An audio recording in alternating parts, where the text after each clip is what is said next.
If you're Gen Z, then your brain is broken. You're so close to making it, but there's just something holding you back. Life has never been better before than it is right now. If you were born during any other time period, you would have been shipped off to some war or been dead from the chicken pox before you even hit 20. But that is exactly the problem. Comfort. You're too comfortable. Either you know exactly what you want in life, or you think you know exactly what you want in life, but either way, you really have no idea how to get there. The single most dangerous thing you can be in your 20s or even teens is being comfortable. Get out of your comfort zone every day. Go do things that seem scary to you, things that you don't necessarily feel like you want to do at that point in time, but then later on you say, I wish I did that. I wish I asked that girl out.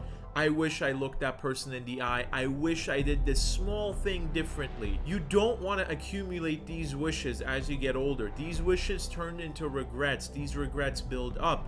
They start affecting the person you become. Because when you're comfortable, you're content. And when you're content, you don't really want to change anything. Unless you're at a point in your life where everything is going exactly how you want and your life is exactly the way you want it to be, which honestly, 99% of Gen Z or even younger millennials, they're not at that point. Then you are not actually content. And even if your mind thinks that you are, you need to snap out of that now. Change happens when there's a certain degree of discomfort. Don't be worried that things aren't going your way. Be worried that you're not taking actions to make them go your way. Be worried that you're not making the changes to get those things going your way. This next one is something that I personally wish I knew when I was in my teens. I like to call it the zone of friendship. And no, I'm not talking about the thing that every girl you're talking to right now is doing to you. Whenever somebody asks me what I mean by this, I like to bring up one of the quotes from the founder of Dropbox, which is a billion-dollar company. He said this one quote that has always stuck with me and helps me explain this idea better than I honestly ever could in my own words. You are the average of the 5 people you spend the most time with. Surround yourself with people who have the traits and the qualities that you aspire to have. If you want to start a business, you need to go out there and start talking to people who have started businesses.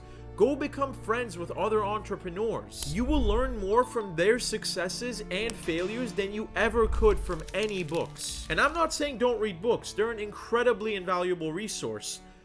But getting out there and surrounding yourself with these people, forming connections, forming friendships with these people, that's what's going to get you knowledge that you're never going to acquire from reading books. If you want to learn how to talk to girls, don't just go on some subreddit or order some cringy book off of Amazon. Hang out with dudes who are actively talking to girls, who know how to talk to girls. They will be your best resource. They will teach you more than anything else you can find. Basically, what I'm trying to say with all of this is surround yourself with people who exude the qualities and the lifestyle that you want for yourself. Now, this next bit might sound harsh, but it is the reality, and we live in a harsh world. If you want to become a real estate tycoon, surrounding yourself with plumbers or OnlyFans wannabes is not going to get you there. The OnlyFans chicks will come when your real estate business is taken off. Now, think about this next thing for a second. Why do prospective business students want to go to the top schools to get their MBA? Believe me, you can get that same level of education from a community college. The smartest people don't go to these Ivy League top schools to get an education. They go there because they want to make connections. They go there because they know that the value they're going to get out of that school is the people that sit right next to them. More likely than not, that dude sitting next to you, if you're at a top school, could be the next founder of a billion-dollar company. If you go on Google some of the biggest companies on the planet, you'll usually see that they have multiple co-founders. If you start digging, you'll notice that a lot of those co-founders met each other, guess where? At school. That's not a coincidence. It's two highly ambitious, probably smart people who got together, who met by going to that school, and now they've decided to create something incredible. Now, I'm not saying that this can't happen at any school at all. I'm just saying that it's a lot more likely to happen at Stanford than Bob Hope University. Time management. Time is the most valuable resource anybody has, but there's a big problem with it. It's always working against you. Now, during interviews with some of the richest, most powerful people on the planet, they would always ask them, What is the one thing you wish you had? And the answer is almost always time. One of my favorite sayings is youth is wasted on the young. It basically means that if you're young, you're either not appreciating or utilizing that youth that you have, that energy, that physical health, that mental clarity. You don't have that knowledge that you gain as you go through life experiences as the years pass by. When you grow up, your physical health declines, your mental health starts declining at a certain point. You start to work out less, you start to eat worse because you just don't have time. You have a family, you have obligations at work, you start having all these things constantly fighting for your time. Those hours and hours that you had as a kid, now you don't have anymore. And I'm not saying spending that time on your family is a bad thing. I'm just saying that there are going to be times where you're going to sit in your driveway after a long day of work and you just take 10 or 20 minutes just sitting there, not wanting to go in right away. And you start thinking, you know what? I had a lot more time 10 years ago, 20 years ago, when I was a kid, when I was in my 20s. I should have done this.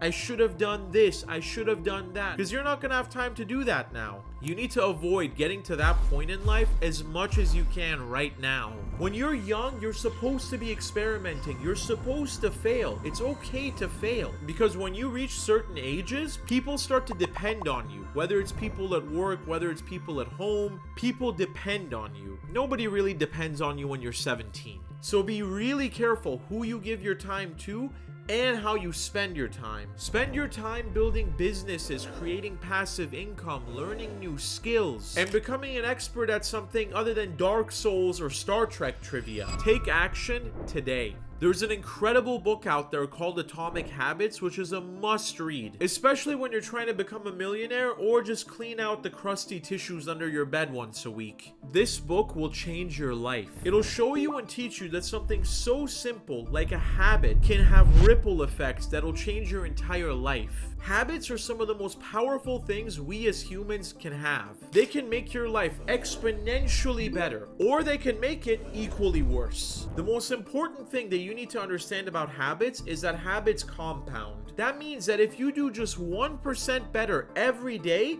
that compounds and it builds and it builds. But it also means that if you're doing 1% worse every day, that also builds and it breaks you down. Think, for example, of going to the gym. You're not going to become C-bum overnight or even in a week, honestly. But if your motivation for going is intrinsic, meaning that you're going to better yourself for reasons to make yourself a better person rather than to pull girls, you will start to see gradual improvement. As long as you make it a habit and you stay consistent. One day you'll get up, walk to your mirror, look at yourself, and you're not going to see a goober looking back at you. I'm not saying you need to go out and you need to change everything about your life.